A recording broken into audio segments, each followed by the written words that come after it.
boat do I land on? They says, the Tango boat. Right, the Tango boat. Pop smoke on it, will you?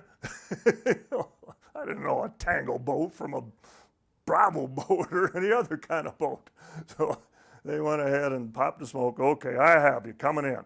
Well, that damn boat, I had control of the boat once I landed a helicopter on it. Where I tilted the rotor, the back end of the boat was going. So at any rate, they loaded them on board, and I pulled myself out of there, and there was no real big problem. Again, luckily, no problem, because the ground people did what they had to do. They suppressed the fire, got the patients on board real quick, and I was able to get out of there. Got to give them credit. They knew what they were asking me to do, and for the most part, they did their job. That's good stuff. Tell me about coming home from Vietnam. What was that experience like? I got out on time, just about the time my DROS was up. I got on. That was, let's see, it was August, late August. I didn't know what I was going to run into at home. I'd heard the stories of the protesters, and having been with protesters already, I knew they were real. They weren't a figment of anybody's imagination, and I didn't want to see any of them there, because I'm not too sure how I would have reacted. Now, I didn't want the confrontation. I just wanted to get home and see my family. We landed at Oakland, and then from Oakland we went ahead, and I forgot the name of the Air Force Base in that area, but whatever it was.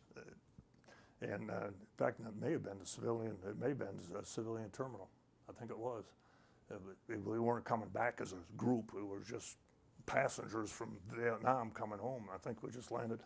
And they did a good job of trying to get us oriented and getting us our tickets, our transportation to our individual homes.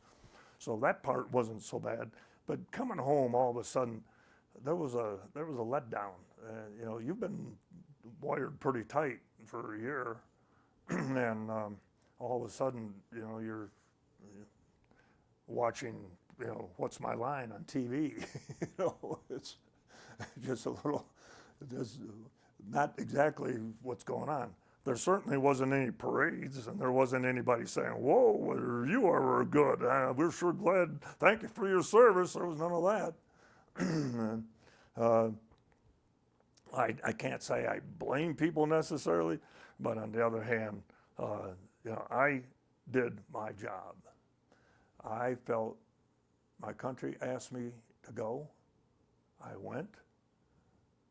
I felt that no matter what, I, as a dust-off pilot, did something that many people to the day had the opportunity to live, to have families, to have grandkids that would never have existed without the mission that we performed. And what did you do when you got home? Actually, other than having time with my wife and my family and my young daughter, I was just, leave me alone. And we had some family time with her family, which was in the Lansing area, and most people respected our privacy. Most family members, anyway. And I didn't want to see anybody else. Yeah. Did you choose to stay in the military? Oh yeah, 26 years, total. Let's see, I went from there, I went to the career course at Fort Sam Houston. I managed to get some more flight time in down there. I was, while I wasn't in class, I volunteered to help fly medevac. The patients were coming in, I think it was Kelly Air Force Base, from Vietnam, and we went over to Kelly, picked them up, took them over to BAMC Medical Center, or to the VA in Houston. And I did that for quite a while. I was there 9 months. I probably did 5 or 6 months of that. Just helping. So a few other questions and we can wrap up for today. What do you want future generations to remember about Vietnam? Very simple. if you're going to fight a war, commit yourself to win. If you don't want to win the war and spend the time and the resources to do it, don't ask others to fight your proxy war. What's one of the most important things you learned flying dust off? Human spirit. I saw so many Vietnamese, ARVN. A lot of our patients in the Delta were Army of Vietnam patients, and they were not cowards by any means. Yeah, they got a bad rap, but not all the individuals. Some of them took some brutal, losing limbs. And some patients you'll never forget. I had over 1,000 patients that I evacuated, and that's actual count. I forgot the exact number, 1170 or something like that. But at any rate, there's some you'll never forget.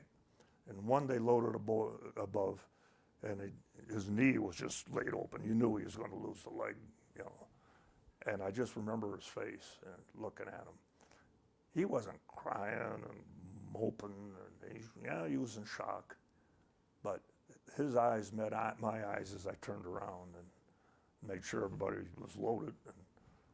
And it was just like, thank you. It was just like he was trying to thank me, but all he could do was look at me in the eye.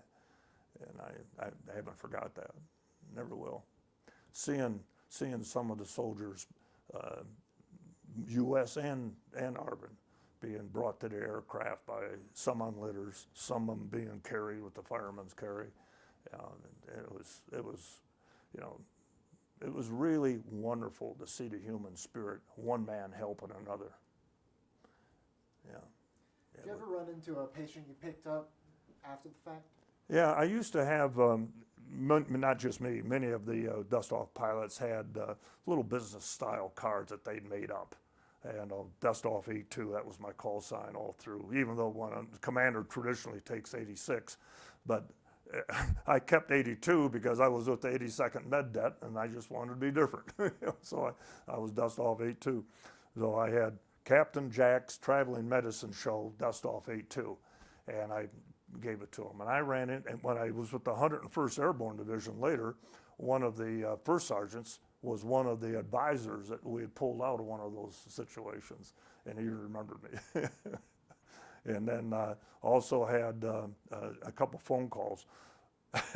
One of them was an IRS agent. I wasn't too sure what he was going to do, but he wasn't in the infantry in Vietnam, and we pulled him out, and he had that card even yet. So I was glad I gave him out. Not looking for their thanks. I just they were asking who the crew was. Yeah. Speaking of the 101st, are you involved with Lamson 719 or Ripcord or anything? Yes, I was. Is there anything you could share about either of those? Yeah, it just happens to be, I just left the discussion of the Army Medical Service of the Future briefing and discussion when I came up here for this appointment. And one of the things that was at issue was, what are we going to look like going forward? And is the medevac pilot just an Army pilot doing medevac, or is he a AMED officer, Army Medical Department officer, who happens to be a pilot? And that answer hasn't evolved yet. That's been going on as a discussion, but Lamson 719 was one of those cases where I'm saying the pilots have to be prepared to do other missions. The pilots in Army aviation need to be prepared to be trained as medevac pilots. Medevac pilots, you need to do that. And I say that in Lamson 719, I got a call. No questions asked. I had the privilege of picking 6 of my pilots and sending them up to I-Corps to be integrated and to fly, not medevac, but troop ships, log ships. And, yeah, Jack, that's just going to be wonderful. Yeah, and I had to do it, and I did it.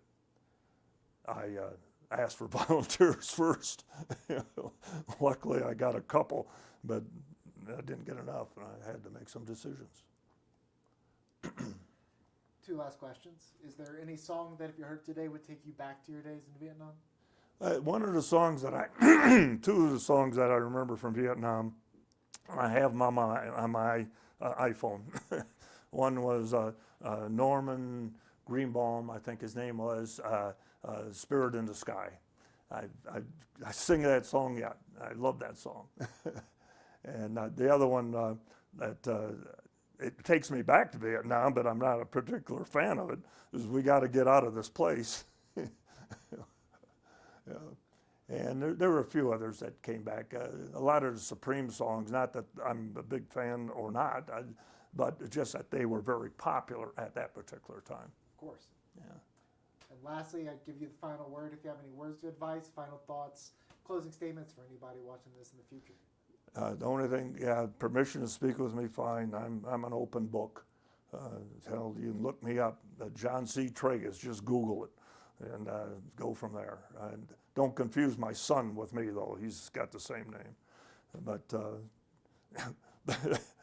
if it's military service, it's me. My son's into other government service. Yeah. Well, you're an open book. I'm happy to have read today. Thank you so much for taking the time to come by and share your stories with me. It's really an honor and a pleasure. But more importantly, thank you so much for your service. Marty, thank you so much for doing this, not again for me, but for so many of the others.